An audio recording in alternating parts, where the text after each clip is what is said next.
Shqiponia, qoftë ajo me një kokë apo me dy krerë, është në thelb një simbol autoktoni pellazgo i lirëve, e jo një huazim nga Bizanti apo ndonjë tjetër fuqi e mëvonshme. Në vend që shqiptarët ta kenë marrë Shqiponien nga bizantinët, shumë më e logjikshme është që Bizanti dhe më vonë të tjerë ta kenë huazuar këtë simbol nga tradita e lashtë pellazge dhe ilire, të cilat mbijetua në trojet shqiptare.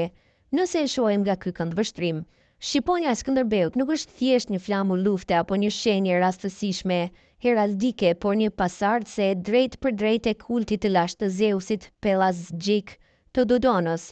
Për krenarja me kokëdhije, Skënderbeut lidhet me dinë e shenjtë Amaltea, simbol të dashurisë mbrojtëse dhe ushqyese të Zeusit, duke forcuar kështu lidhjet mes simbolikës së heroit kombëtar shqiptar dhe traditës pellazge.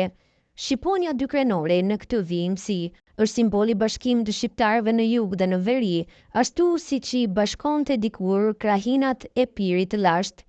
Në përmbledhje, dokumentet historike, dëshmitë arkeologjike dhe vetë logjika e evolucionit të simboleve kombëtare tregojnë se Shqiponia është një simbol etnik popullor dhe kombëtar i shqiptarëve, që nga lashtësia dhe jo një huazim bizantin, kjo trashëgimi vazhdon fuqishëm edhe sot e kësaj dite në identitetin shqiptar.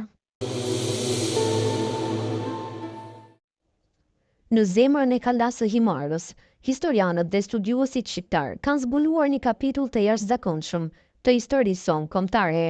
Në vitin 1581, burrat e Llabërisë të mbledhur në këtë kala i dërguan një letër Papa Gregorit të 13, duke kërkuar ndihmë për të çliruar vendin nga pushtimi osman.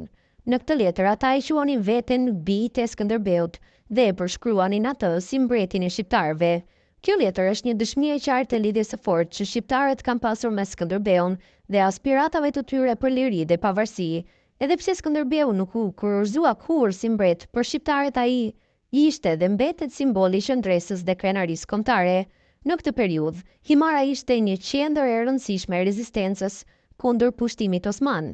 Banorët e saj të përkushtuar nga besimi ortodoks kërkuan ndihmën e papës për të ruajtur identitetin e tyre kulturor dhe fetar.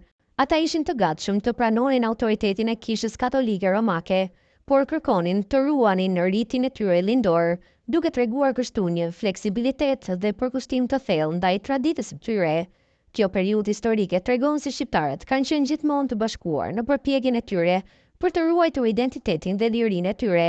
Ata kanë kërkuar ndihmën aleatëve ndërkombëtar, por gjithmonë kanë mbajtur të gjallë ndjenjën e përkatësisë dhe krenarisë kombëtare. Sot, ndërsa kujtojmë këtë kapitull të lavdishëm të historisë sonë, është e rëndësishme të reflektojmë mbi vlerat që na kanë bashkuar si kombë, dashuria për liri, përkushtimin ndaj traditës dhe besimin në të ardhmen, dhe të kujtojmë dhe të nderojmë sakrificat e paraardhësve tanë, duke punuar së bashku për një Shqipëri më të fortë dhe më të bashkuar. Nga kalaja e Himarës, historiani Pëllum Gjufi flet për historinë e Himarës dhe himariotët. Akademiku tregon se çfarë shkruanin himariotët në letrën që i dërgonin Papa Gregorit të 13 në vitin 1581, edhe për Skënderbeun që e cilësonin në letra si mbretin e shqiptarëve. Ndër të tjera, profesor Gjufi tregon edhe se përse Skënderbeu nuk u bë kurrë mbret.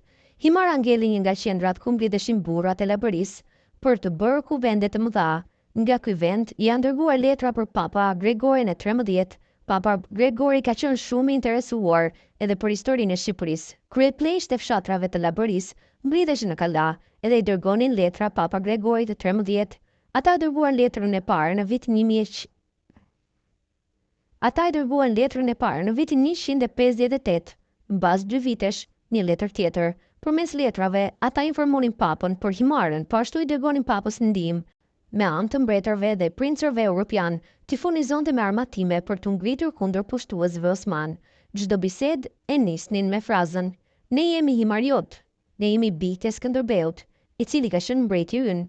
Skënderbeu nuk u bë dot mbret. Ne e dim që Papa Piu i dytë do ta kurorëzonte mbret me rastin e kryqëzatës së vitit 1464, por Papa vdiq dhe nuk u arrit të bëhet kryqëzata.